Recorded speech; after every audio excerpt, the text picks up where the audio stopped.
Еве назад во утрински брифинг во овие минути за кога разговараме нели за спортот, а денеска имаме една интересна приказна, имено станува збор за кошаркарскиот клуб ТФТ Скопје, кој што за прв пат во историјата настапува и во првата македонска кошаркарска лига и во Библ лигата, а за таа намена во утрински брифинг за овој разговор го имаме тренерот, но и председател на клубот, господинот Борос Милковски. Добро утро. Добро утро. Дали ме слушате сам? Секако. Смилковски, вас ве начекуваме некако пред заминување за Црнагора, каде што веќе утре играте, вашиот тим игра со Ибар Розуели. Како беше црногорскиот тим? Ибар од Рожај, во рамките на Библ лигата. Така. Што ја прави ТФТ Скопје? Ајде прво да почнеме од она ТФТ Скопје. Што е ТФТ Скопје? Па вака, значи, пред се морам да кажам дека клубов оригинално е формиран 2010 година. Така. И нас нешто беше формирано од група ентузијасти, да не кажам малци, кои што цел живот сме ние тафталиџани родом, и кога дојде време да дадеме име на клубот, сакавме да биде некој синоним што не одликува целиот живот, и кај нас популарно тука во Тафталиџе, ние Тафталиџе го викаме Тафта, така да за кошаркарски клуб кога ги тргнавме самогласките од името, остана ТФТ како синоним за ние што го представуваме нашето мало Тафта, и така беше формиран клубот. Постоеше една година, се надпреваруваше само во младински категории, потоа беше ставен во мирување се до 2018 година, кога повторно го возобновивме сега со некоја малце повисока цел. Овој пат сакавме сениорска кошарка, сакавме и баравме влез во друштвото на најдобрите, што и се случи годинава, така да сега кога веќе сме тука имаме интенција и да останеме понатаму.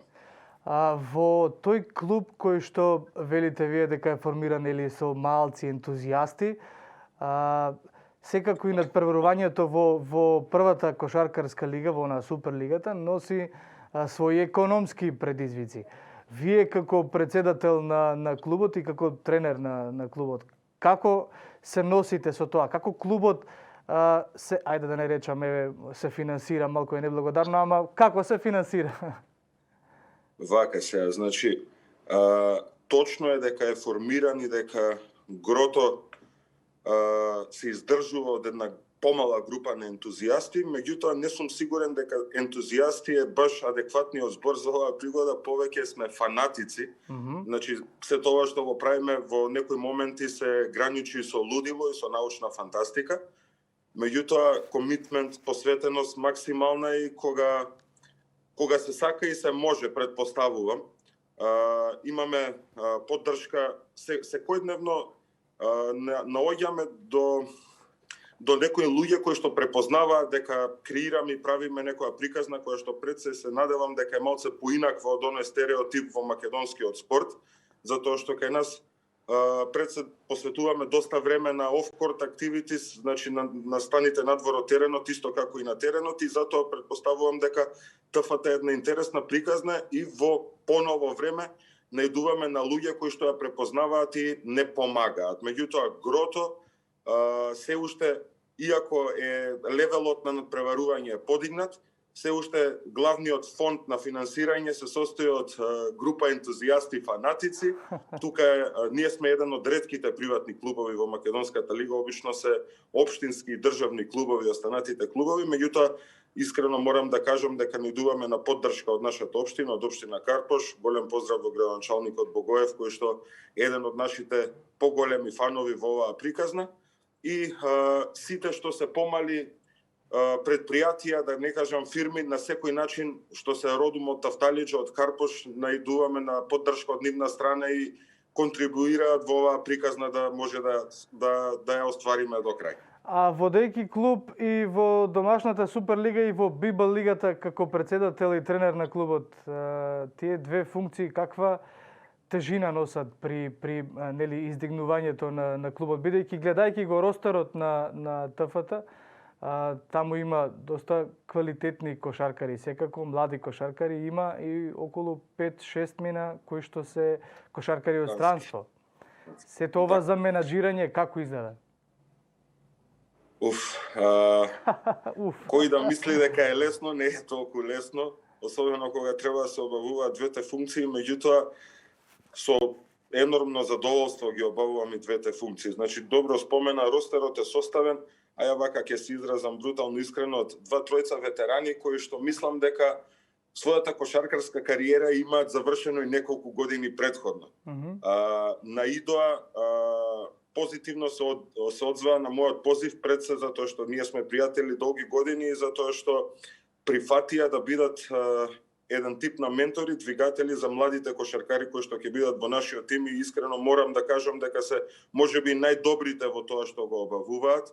Останатиот дел од македонскиот фонд на играчи се млади деца кои што повеќето, да не кажам 90% од нив не ни имале никакво слично прволигашко искуство, многу малци и сениорско искуство воопшто, значи година-две во втората лига, тоа се деца кои што произлегуваат од младинските школи, кои што досега играле само младинска кошарка, и за да го заокружиме да биде компетитивен и да може да одговори на предизвикот регионално надпреварување Библ лига и македонско првенство, да ростерот беше појачен со неколку кошаркари од странство, кои што секогаш кога ќе споменеме кошаркар од странство, тоа значи дека е дошол некој кој што сега треба да направи резултат, меѓутоа пред се тоа се млади играчи кои што исто така за прв пат се соочуваат во животот со предизвикот што значи да се биде професионалец. Значи се согласувам дека ние сме една млада екипа, меѓутоа направивме некој добар спој на странски играчи, млади и ветерани во екипата. И мислам дека некои вредности што ги негуваме, пак ќе повторам, на и надвор од теренот, значи градиме некој култ на фамилија, на тим и надвор и внатре во теренот, допринесува некоја позитивна атмосфера и некоја енормна енергија, допринесува и до некои добри резултати на почетоков на година. Сега гледам дека при овој почеток на годината веќе имате околу 4 победи во низа, ако не се лажам. Да.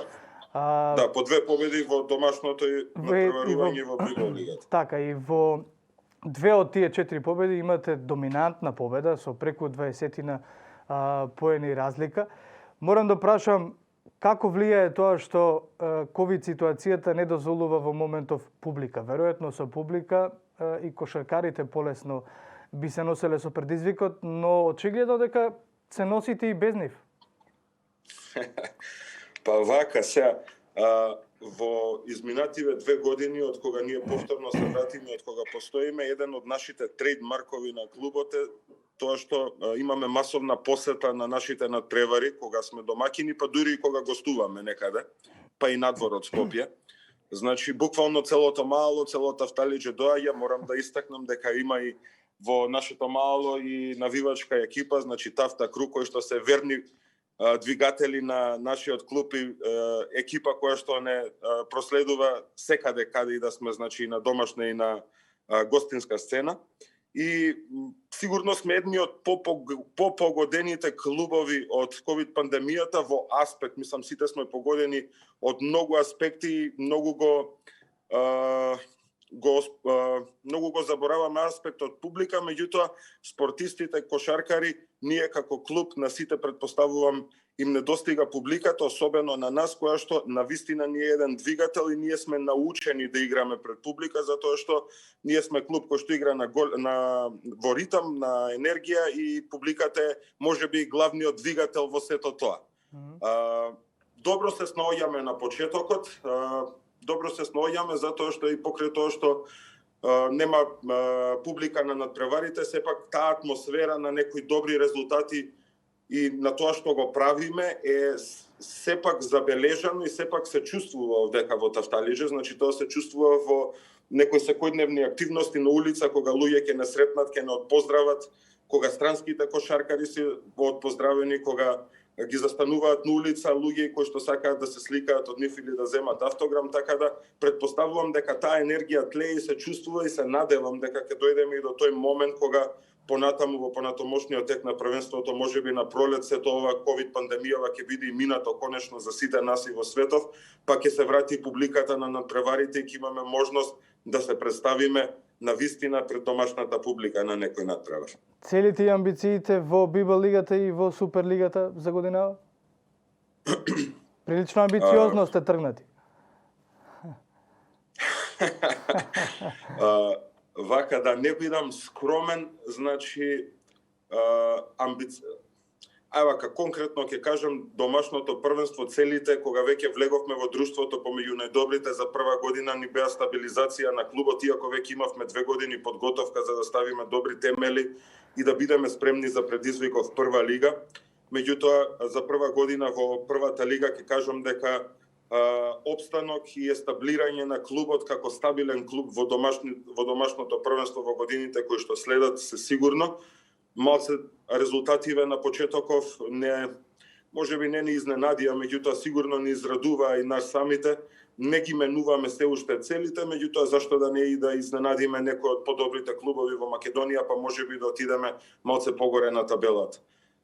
Целата приказна околу Бибол лигата и нашето регионално надпреварување имаше доста полемики околу тоа дали ни е потребно во моментов, дали сакаме или не сакаме. Повторно ќе се навратам на таа некоја болна амбициозност, ентузијазам или да не кажам лудило кое што владее кај нас неколку луѓе кои што сме како челници на клубов, кои што го раководиме клубов. Сметаме дека беше една одлична можност за ние да се естаблираме и да се промовираме во регионот, исто како и клуб, така и нашите играчи.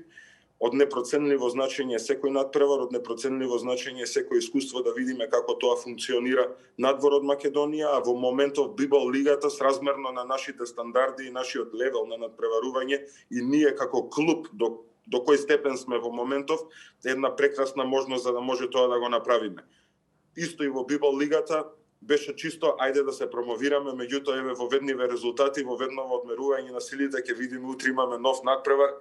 Се надеваме дека повторно ќе ја продолжиме нашата победничка серија, меѓутоа во моментов зашто да не и втора фаза од надпреварувањето и евентуално, не знам колку сте запознаени, значи во Бибол лигата има 6 балкански екипи, има 12 екипи од Израел, кои што веќе го прават надпреварувањево, му додаваат енормно доста на квалитет, така да сигурно сме интригирани од таа можност да влеземе во таа втора фаза и да идеме да се надпреваруваме и против европски кошаркарски екипи, конкретно од Израел, кои што се и во самиот кошаркарски врв во Европа. Јас тоа искрено ви го посакувам се повеќе македонски екипи да настапуваат во европски надпреварувања.